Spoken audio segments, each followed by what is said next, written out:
Oi, bem-vindos a mais uma aula do canal Marretando. Eu sou a professora Launelli e hoje eu vou falar de uma dúvida que era muito comum para alguns alunos meus quando eu ainda era professora. Sobre como é que funcionam essas lajes que utilizam isopor na sua composição. Essa laje é mesmo segura? A gente pode utilizar ela? Por que ela não cai? Então vamos lá. Essas lajes, elas dependendo, você tem vários tipos de laje que pode utilizar isopor. Eu vou falar de duas principais. Nós temos uma laje que chama laje de vigota em algumas regiões, porque utiliza isso aqui que é uma vigota pré-moldada, que aí você pode comprar e ela já vem pré-moldada de fábrica. Tem alguns lugares que chamam essa laje que utiliza vigota, ao invés de laje de vigota, de laje de concreto pré-moldado. Talvez na região de vocês ela não tenha nenhum desses dois nomes, ela tenha uma outra denominação. Se vocês chamarem essa laje de um nome diferente, coloquem nos comentários.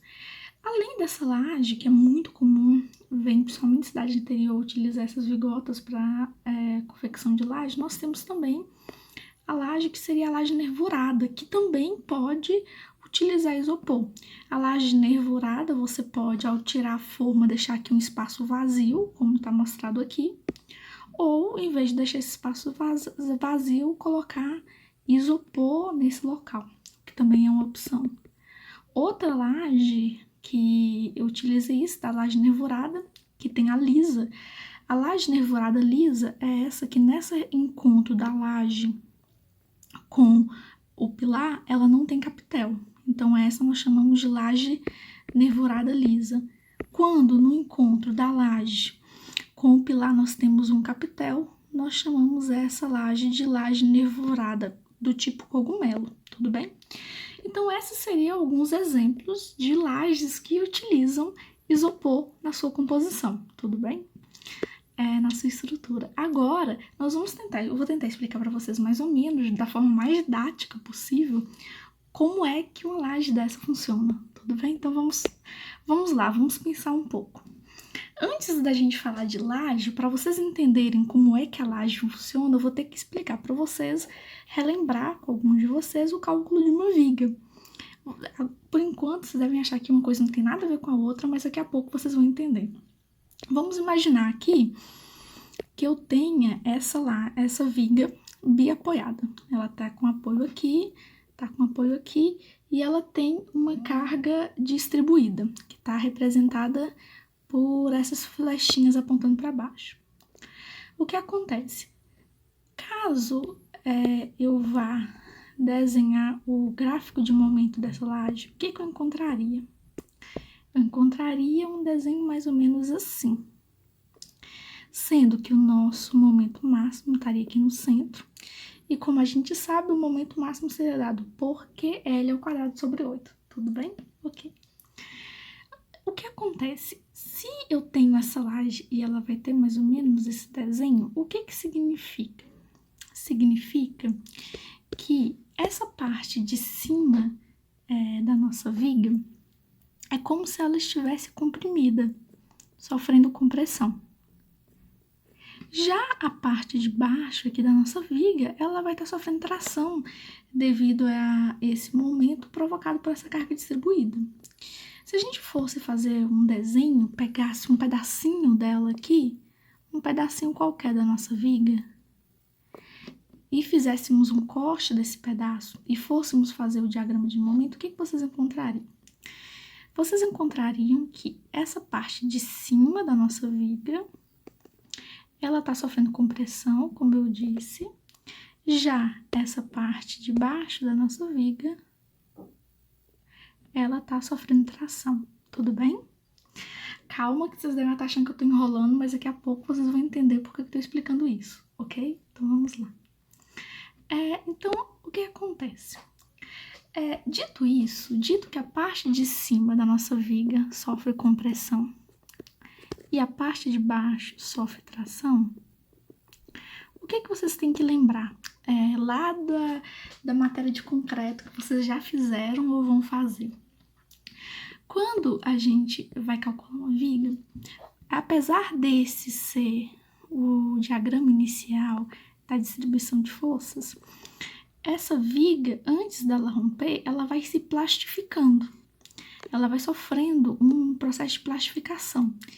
E esse diagrama que antes tinha esse formato, ele vai ter um formato mais ou menos assim, ok? E vocês percebem que, olhando esse formato mais ou menos assim, ele está desprezando toda essa parte de baixo daqui, dessa região que a gente chama de linha neutra. Que a gente tem a linha neutra, que é o local que a tensão é zero. E toda essa parte embaixo da linha neutra, ele desconsiderou. E por que ele fez isso? Ele fez isso pelo seguinte: o concreto, ele não suporta tração. Todas as vezes que o concreto sofre tração, ele trinca. Então, toda essa região abaixo da linha neutra que está sofrendo tração, ela vai com o tempo trincar. Mesmo que essas trincas elas sejam pequenas, ela vai estar fissurada. Mesmo que aqui você tenha trincas bem pequenininhas, toda essa parte embaixo da linha neutra, ela teoricamente, se você não tiver uma armadura para impedir essa trinca, ela vai trincar. E a parte em cima da linha neutra, que não está sofrendo tração, ela não vai trincar. Por isso é que toda parte embaixo da linha neutra é como se a gente desconsiderasse no nosso cálculo. Nós vamos fazer, quando a gente faz o cálculo na estrutura de concreto armado, nós consideramos no nosso cálculo só essa parte aqui que sofre compressão, que vai ser a parte que não vai sofrer trincas, que a gente vai poder contar com ela para trabalhar na nossa viga ou na nossa laje. Toda a parte embaixo da linha neutra, como ela vai estar trincada, a gente simplesmente desconsidera. Mas você fala, Launelli, mas talvez um pedacinho aqui dessa parte de baixo vai trabalhar. Mas, gente, em engenharia civil, em todas as engenharias, a gente sempre tem que trabalhar a favor da segurança. A gente sempre considera que vai acontecer a pior coisa, para que, se não acontecer algo tão ruim, a gente esteja com a margem de segurança. Por isso é que a gente sempre considera que toda a parte embaixo da linha neutra vai trincar, e que por isso a gente não pode trabalhar com ela, e por isso a gente só trabalha com a parte em cima da linha neutra, tudo bem? Então, o que a gente já entendeu até agora? A gente já aprendeu que a parte de cima sofre compressão, a parte de baixo sofre tração. Nós também já aprendemos que o concreto, ele gosta, o que a gente aprendeu que o concreto gosta de compressão, mas odeia tração. E toda a parte do nosso concreto que está tracionado, ele vai trincar. E por isso a gente desconsidera toda essa parte que vai ser trincada, tudo bem? Ok, então espero que vocês estejam acompanhando. Então, a gente estava aqui, que eu estava mostrando para vocês o diagrama parábola-retângulo. Esse diagrama parábola-retângulo, essa largura dele aqui, a gente considera que ele é 0,85 de FCD. FCD é a resistência de cálculo do concreto, tudo bem? Mas, imaginou, antigamente a gente não tinha calculadora para fazer cálculos na engenharia, então a gente tentava sempre simplificar o máximo possível. Dessa forma, se todas as vezes que a gente fosse fazer o cálculo, a gente tivesse que considerar essa parábola, ia ficar muito difícil. Então, ao invés de a gente considerar essa parábola no nosso cálculo, a gente simplifica e considera que essa parábola, na verdade, é um retângulo. Tudo bem? Só que antes, se essa distância de concreto que a gente considerava antes era isso tudo aqui que é x, agora a gente vai considerar uma parcela ainda menor de concreto. A gente vai considerar só 80% desse concreto. Como a gente considerou isso, que antes era uma parábola, e está fazendo o cálculo agora como se fosse um retângulo, nós vamos considerar apenas 80% da resistência do concreto que está acima da linha neutra, tudo bem? Alguma dúvida? Se vocês não conseguirem entender direitinho ao final da explicação, depois eu posso fazer um outro vídeo para tentar explicar de forma um pouco mais didática. Então, ok, então vamos lá. Pode parecer que eu tô enrolando, mas não é, só pra gente criar uma linha de raciocínio. Então, a gente já aprendeu que em cima tá comprimido, embaixo tá tracionado. A gente já aprendeu que o concreto não gosta de tração e nós já aprendemos essa questão do diagrama parábola-retângulo, que a gente está considerando só 80% da área de concreto que está acima da linha neutra. Então, agora você deve estar perguntando, mas, Laureli, olha aqui, se a gente vai considerar uma parcela tão pequenininha do concreto, para que tanto concreto, né? Porque a gente tem uma viga que o concreto vai até aqui embaixo. Por que a gente vai ter que ter tanto concreto se a gente vai utilizar uma parcela tão pequenininha do concreto? A gente vai utilizar tão pouco da resistência do concreto. Olha aqui. O que acontece é o seguinte. O primeiro ponto para a gente utilizar tanto concreto é porque essa parte de baixo, ela tá sofrendo o quê? Ela tá sofrendo o quê? Tração. O concreto resiste à tração? O concreto, ele resiste à tração? Não. Então, quem é que vai resistir a essa tração? Quem é que vai resistir a essa tração vai ser a armadura.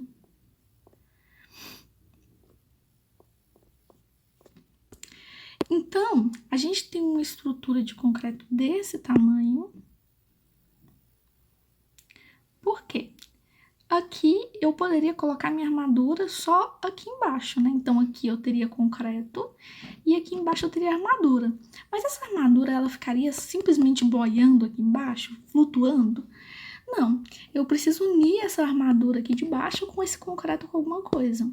Então a gente tem aqui o estribo, que além de fazer essa união, ele vai resistir à tensão de cisalhamento. Mas, para esse estribo aqui, ele ficar paradinho no canto, a gente tem essa armadurazinha pequenininha aqui que a gente chama de porta-estribo, tudo bem? Então, resumindo é isso. A gente precisa do concreto, a gente tem a armadura aqui embaixo, o concreto aqui em cima, temos o estribo e aqui em cima o porta-estribo.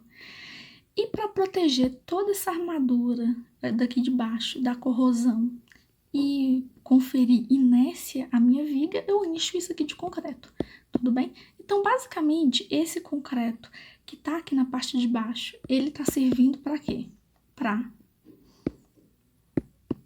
proteger a armadura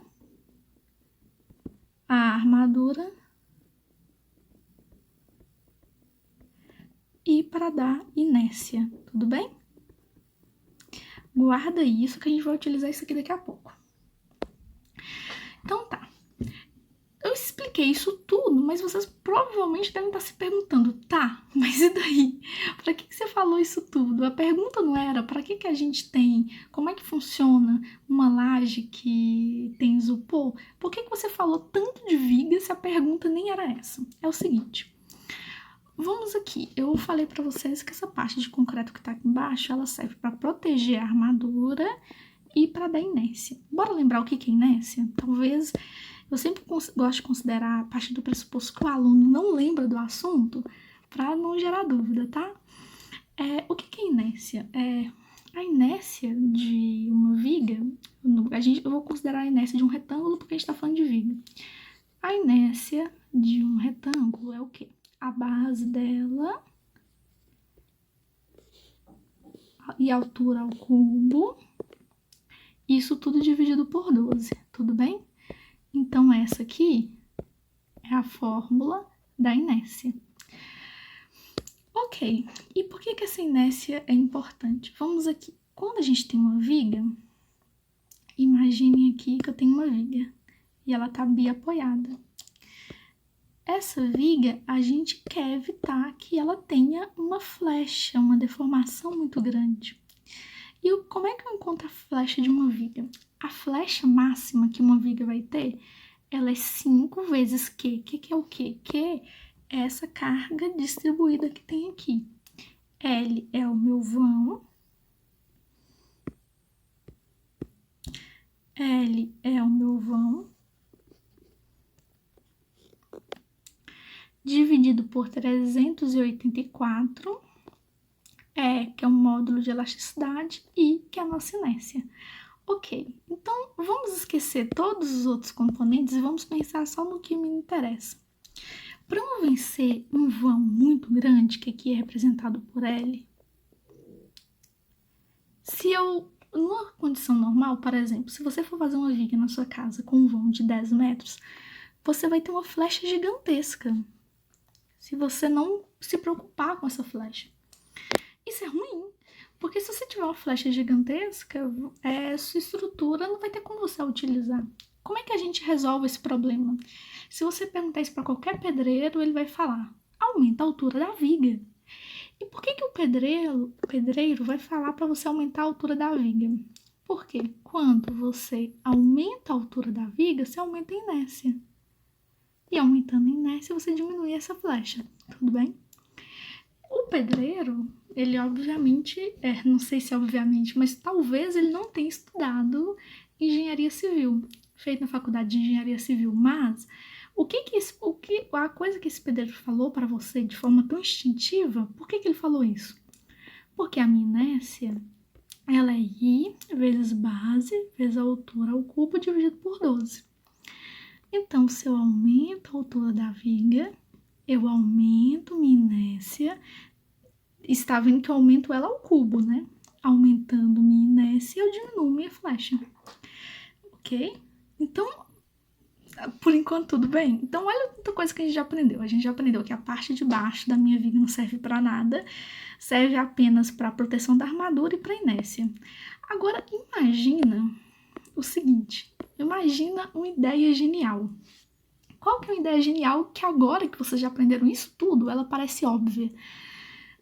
Olha, qual que é uma forma de eu fazer com que minha viga fique mais barata? Simplesmente o seguinte. A forma mais barata de eu fazer uma viga não seria eu tirando todo esse concreto que não serve para nada, utilizando só essa parte de cima do meu concreto, fazendo uma viga muito alta para que eu consiga vencer um grande vão? Olha, então qual que é a fórmula do sucesso? Vamos escrever aqui a fórmula do sucesso. Vamos lá.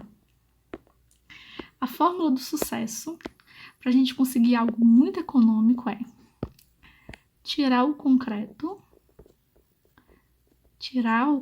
da parte inferior da linha neutra, aumentar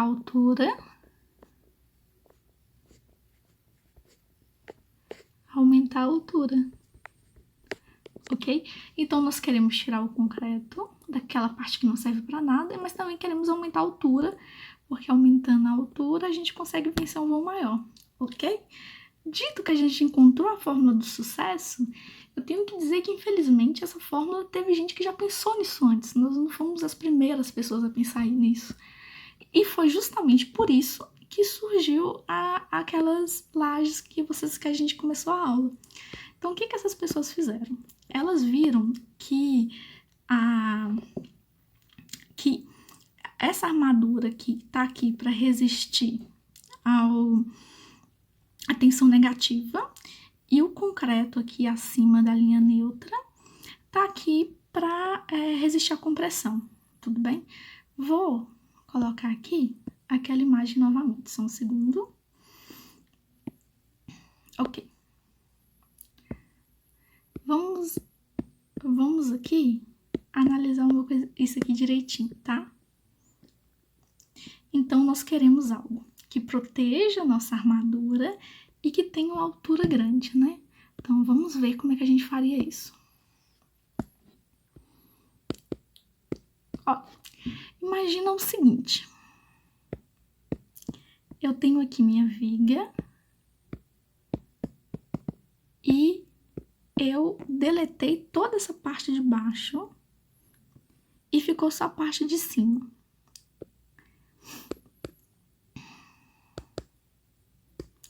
Então, aqui eu tenho só a parte de cima, que é a parte que tem concreto.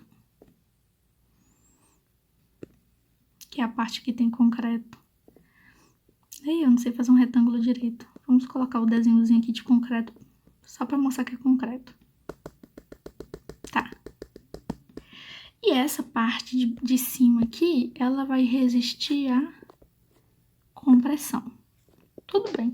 Mas aí você fala assim, mas Launelli, Quando eu tenho um diagrama, eu tenho a parte de cima que sofre compressão, mas eu também tenho a parte de baixo que sofre tração. Quem é que vai resistir essa parte de baixo aqui da tração? A gente vai colocar armaduras aqui. Tudo bem? Aí você deve perguntar, mas Launelli, a gente tem um problema, essa armadura vai ficar boiando aqui embaixo? Não, ela não vai ficar boiando aqui embaixo. Nós vamos fazer uma vigota para ela. E essa vigota vai ser só para dar inércia para essa armadura e para que ela não fique flutuando. Tudo bem?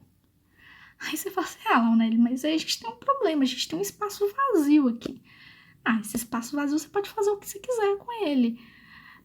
Inclusive colocar isopor, que era a dúvida de vocês, não é? A gente pode colocar nesse espaço vazio aqui isopor, porque esse espaço vazio aqui ele não serve para nada. Pronto. E o que é essa laje aqui? Essa é a nossa laje. Essa aqui é a laje de vigota, não é? Pronto. Mas aí a gente pode fazer de outro jeito também. Tá, só um detalhe. Esse concreto aqui, que tá sofrendo compressão, ele tá sofrendo apenas compressão, mas quando ele for secar, muitas vezes quando ele tá secando, surge aqui na parte superior algumas tensões de tração. E por conta dessas pequenas tensões de tração, é comum a gente colocar na execução aqui em cima um ferro que a gente chama de ferro-cabelo. Olha, esse ferro-cabelo, ele não vai ter nenhuma função estrutural. O único motivo da gente colocar esse ferro-cabelo aqui é só para evitar a fissuração, tudo bem? E agora a gente vai falar também da nossa outra tipo de laje, que é qual laje? A laje nervurada. Então vamos pelo mesmo processo. A gente tem aqui a parte de cima, que vai sofrer compressão, tudo bem? E essa parte aqui de cima vai ser o nosso concreto. Só que, diferente da nossa laje, que é a laje de vigota, o que a gente aprendeu aqui nessa outra parte? A gente aprendeu que quanto maior a inércia, menor a flecha e maior o vão que você consegue vencer. E aí as pessoas pensaram, mas olha, e se a gente aumentar muito a altura dessa laje? Aí eles pensaram, vamos aumentar muito a altura dessa laje. Aí vamos pensar que a gente fizesse uma laje dessa altura de concreto. Aí vocês acham que seria uma boa ideia a gente fazer uma laje desse tamanho de concreto? O que vocês acham? Gente, se vocês acharem que é uma boa ideia, fala isso para qualquer pedreiro que vocês conheçam. Pergunta para ele se é uma boa ideia você fazer uma laje gigantesca, por exemplo, sei lá, 50 centímetros de altura, uma laje de 50 centímetros de altura de concreto. Pergunta para qualquer pedreiro que vocês conheçam se é uma boa ideia. É uma péssima ideia. Ela vai ser muito pesada. Ela vai ser muito pesada e vai cair. Então, eu quero algo alto e que não pode ser pesado. Então, vamos fazer o seguinte. Se a gente fizesse assim, a gente vai colocar a armadura aqui embaixo. Nesses 50 centímetros. Aí você deve estar falando assim, mas Launelli, essa armadura vai ficar aqui boiando? Não, gente, não vai. Vamos fazer assim. Olha que ideia genial. Vamos fazer o seguinte. Vamos colocar essa laje, colocar ela envolta por concreto. E toda essa parte aqui vai ser um espaço vazio. Então, olha, a gente tem algo que é alto, por exemplo, 50 centímetros. E assim a gente vai conseguir vencer um vão grande. Nós temos algo que tem aqui concreto e temos aqui um espaço vazio. Esse espaço vazio aqui, você pode preencher com nada, pode deixar um espaço vazio ou pode colocar, por exemplo, isopor. O bom do isopor é que ele é um bom isolante térmico. Então, muitas vezes a gente coloca isopor apenas por ser um isolante térmico. Vou tentar só fazer esse desenho de uma forma um pouco mais digna, porque eu acho que vocês não vão conseguir enxergar direitinho. Então, vamos aqui, ó. Então, a laje continua pra cá, continua pra cá. Aqui ela vai abraçar a minha armadura. E aqui também. Ok?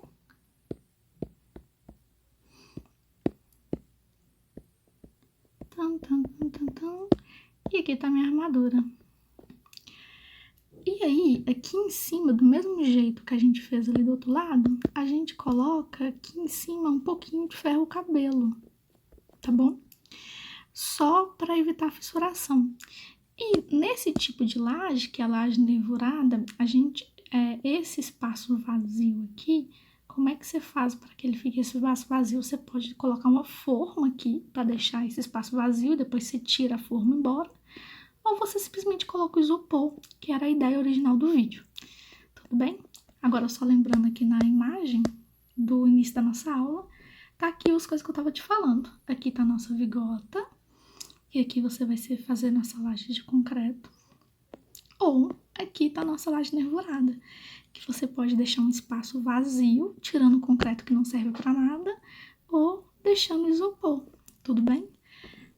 Eu espero que vocês tenham entendido tudo direitinho. Qualquer dúvida, deixe nos comentários. E se o vídeo não for suficiente para sanar as dúvidas, depois eu posso fazer um outro vídeo tentando explicar melhor, tá bom? Então é isso, tchau, tchau!